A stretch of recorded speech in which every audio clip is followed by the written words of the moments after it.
आज हम बात करेंगे दीवान टोडरमल जी के बारे में, जिन्होंने गुरु गोविंद सिंह जी के छोटे साहिबजादों के अंतिम संस्कार के लिए अपना सब कुछ बेच दिया और 78,000 स्वर्ण मोहरों के साथ उनके अंतिम संस्कार के लिए वो जगह खरीदी।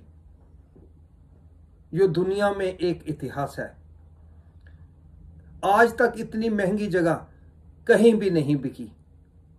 बात तब की है जब गुरु गोविंद सिंह जी किले में थे और मुगलिया और पहाड़ी राजाओं के साथ एक समझौते के तहत किला छोड़ दिया, लेकिन दुश्मन ने अपनी कसमों को तोड़ दिया और गुरु साहिब का पीछा किया और तभी गुरु साहिब का परिवार सरसा नदी के किनारे आपस में बिछड़ गया। बड़े दो साहिबजादे गुरु जी के पास ही रह गए, जबकि छोटे दो साहिबजादे अपनी दादी माता गुजर कौर जी के साथ और साथ में उनका रसोइया गंगू दूसरी दिशा में चले गए और गंगू उन्हें अपने गांव सोहोड़ी लेके आ गया। यहां पर आकर गंगू की नीयत बदल गई और इनाम के लालच में उसने कोतवाली में शिकायत कर दी। सरकार ने माता गुजर कौर जी और छोटे साहिबजादों को गिरफ्तार कर हवेली में ले गए, जहां पर उन्हें ठंडे बुर्ज में रखा गया। बच्चों पर दबाव बनाया गया कि वो इस्लाम धर्म कबूल कर ले, नहीं तो उन्हें कत्ल कर दिया जाएगा। पर बच्चे नहीं माने और कहा कि वो गुरु पिता के शेर बच्चे हैं।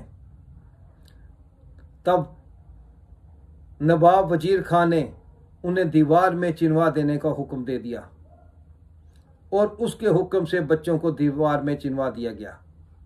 जब ये खबर माता गुजर कौर जी को पता चली तो उन्होंने भी अपने प्राण त्याग दिए। इस खबर के साथ ही वहां पर हाहाकार मच गया, लेकिन किसी की भी हिम्मत नहीं थी कि वो मुगलिया हुकूमत के सामने आ सकता। तभी दीवान टोडरमल जी ने नवाब वजीर खान से विनती की कि उन्हें बच्चों के अंतिम संस्कार करने दिया जाए। नवाब नहीं माना। जब टोडरमल जी ने और विनती की तो नवाब ने एक अनोखी शर्त रखी, आपको उतनी जगह दी जाएगी जितनी जगह पर आप सोने की मोहरें रखेंगे। तब टोडरमल जी ने जमीन पर सोने की मोहरें बिछानी शुरू की, लेकिन वजीर खान की नीयत बेईमान हो गई और उसने कहा कि मोहरें सीधी नहीं बल्कि खड़ी दिशा में रखनी होंगी। वो जानता था कि ऐसा टोडरमल के लिए बहुत मुश्किल होगा, लेकिन टोडरमल जी ने हार नहीं मानी और अपना सब कुछ बेच दिया और 78,000 सोने की मोहरों के साथ 4 गज की वो जगह उन्होंने वो वजीर खान से खरीदी और उन बच्चों का अंतिम संस्कार किया गया।